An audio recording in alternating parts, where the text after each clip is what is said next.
Firstly, I would like to thank you all for coming out and supporting my speech class. Today I'm going to be talking about PTSD, post-traumatic stress disorder. I will mainly be focusing on the development and most common causes of PTSD, the symptoms, and the treatments, especially in military war veterans, because we don't exactly teach them how to come back home after coming back from war. And war in itself is a very difficult experience, yet so many people have an even harder time coming back to everyday society and functioning as they once did. It is estimated that the U.S. Department of Public Affairs that 7.7 million Americans suffer from PTSD. Of that number, 31% of Vietnam vets, 20% are Iraqi vets, 11% are Afghanistan veterans, and 10% of those are Desert Storm veterans. The rest of them are citizens like you and me.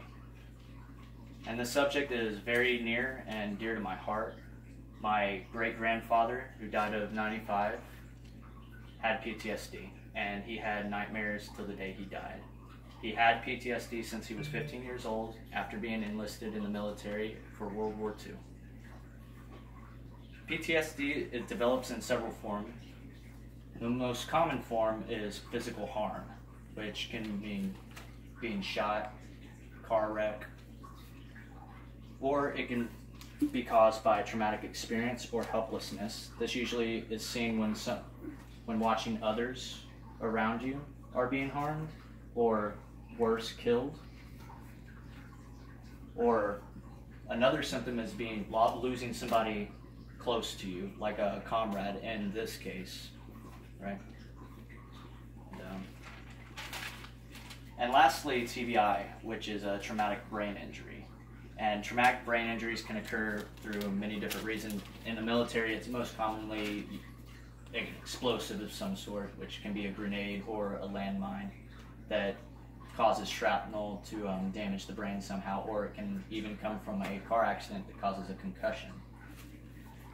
There are several symptoms, but most common ones, according to the U.S. National Library of Medicine, are being emotionally numb, meaning you don't really respond to any outside stimuli, like nothing makes you really sad, nothing really sways you, you're really cold, and really reserved overall. You're very high irritability, you get angry easily. You have flashbacks usually of the event that you developed your PTSD from. And, you occasionally have nightmares, or even frequently have nightmares at night, which can cause sleeplessness and insomnia in worst cases. And how we combat this through treatments is we use serotonin inhibitors, which helps the victim sleep at night. And another symptom of this is the avoidance of places or loss of interest in doing certain activities. And there are different places like monuments that soldiers don't really like to remember from that time of their lives, you know. And though PTSD is not curable, it can be managed and eased through treatment. A few forms of treatment are therapy, medication, as I mentioned earlier, the serotonin inhibitors that help the sufferer sleep at night. But probably the best treatment is the support groups. PTSD is a very serious disorder and has gained a lot of awareness over the past 10 years, which is what they and we need to be able to come together peacefully. Now, whenever it comes to support groups with PTSD, these people like to be around people that are like-minded, have gone through similar experiences as they themselves have.